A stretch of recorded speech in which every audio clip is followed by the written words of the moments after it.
और इस सब के बीच में बड़ी खबर आ रही है। बीजेपी ने आरोप लगाया है कि बिहार एक बार फिर जंगल राज की ओर लौट रहा है। रविशंकर प्रसाद ने कहा कि आरजेडी से हाथ मिलाकर नीतीश कुमार ने बिहार की बुरी हालत कर दी है। बिहार में सत्ता गंवाने के बाद बीजेपी नीतीश पर पूरी तरह लाल है। हर घटना पर बीजेपी नीतीश कुमार को कटघरे में खड़े कर रही है। बीजेपी नेता और पटना साहिब से सांसद रविशंकर प्रसाद ने प्रेस कॉन्फ्रेंस कर नीतीश पर जमकर हमला बोला। पटना में एक लड़की को सरेआम गोली मारने की घटना पर रविशंकर ने कहा कि बिहार में अपराधी बेखौफ हो गए हैं। सेना के जवान को गोली मार दी गई। 2-3 दिन में ही नीतीश कुमार ने बिहार की ये हालत कर दी है। राजद के सत्ता में वापसी के बाद बिहार अब जंगल राज की ओर लौट रहा है। अपहरण मामले के आरोपी कार्तिक सिंह को लेकर भी रविशंकर प्रसाद ने नीतीश पर हमला बोला। दिन दहाड़े एक स्कूल से घर लौटती छात्रा को उसके गली के मुहाने पर एक लड़का गोली मार देता है और अब एक सेना का जवान कंकड़बाग में जा रहा है, उसको गोली मार दी गई। हमारे बिहार की राजधानी में जो मेरा लोकसभा क्षेत्र है, अगर अपराधी इतने बेखौफ हो गए हैं तो इसी बात का तो संकेत है कि बिहार कहां लौट रहा है, जंगल राज की ओर। और अगली खबर बिहार के गोपालगंज से है, जहां हथियारबंद लुटेरों ने स्टेट बैंक ऑफ इंडिया की ब्रांच से लाखों रुपए लूट लिए।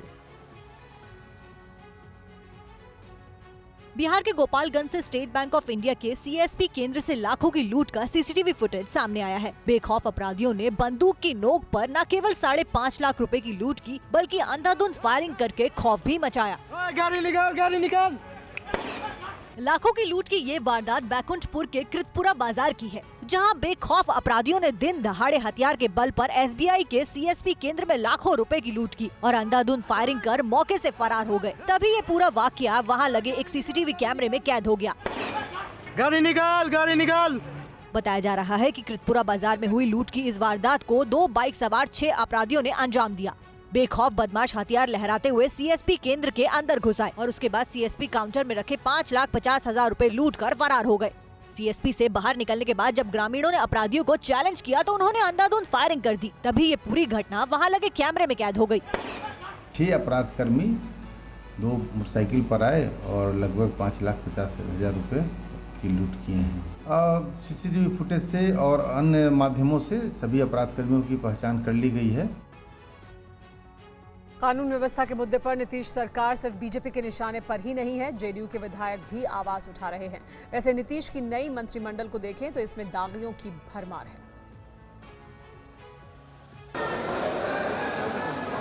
नीतीश ने बीजेपी से छुटकारा पाकर भी सत्ता में बने रहने का राजनीतिक कौशल तो दिखा दिया, लेकिन कानून व्यवस्था का ऐसा कांटा लगा कि शक्ति प्रदर्शन से पहले ही घर में दरार दिखने लगी।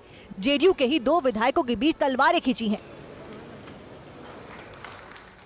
रुपौली से जेडीयू विधायक बीमा भारती ने उपभोक्ता मंत्री लेसी सिंह पर अपहरण और हत्या जैसे सनसनीखेज आरोप लगाए हैं। बीमा भारती ने धमकी दी है कि अगर नीतीश ने लेसी सिंह को कैबिनेट से नहीं हटाया तो वह विधायक पद से इस्तीफा दे देंगी। जेडीयू नेता भले ही इसे लेसी सिंह और बीमा भारती के बीच की पुरानी जंग कहकर डाउन प्ले कर रहे हों, लेकिन कानून व्यवस्था के मुद्दे पर नीतीश कुमार की नई कैबिनेट वाकई सवालों के घेरे में है। नीतीश की नई कैबिनेट में 33 मंत्री हैं, जिनमें से 24 दागी हैं। कानून मंत्री के खिलाफ अपहरण का केस चल रहा है। कृषि मंत्री पर चावल घोटाले का आरोप है और उप मुख्यमंत्री तेजस्वी यादव के खिलाफ हत्या समेत 11 मामले दर्ज हैं। आरजेडी कोटे से 17 में से 15 मंत्री दागी हैं। नीतीश कुमार के कंधे पर अब इन्हीं मंत्रियों की मदद से बिहार को सुशासन का सौगात देने की जिम्मेदारी है।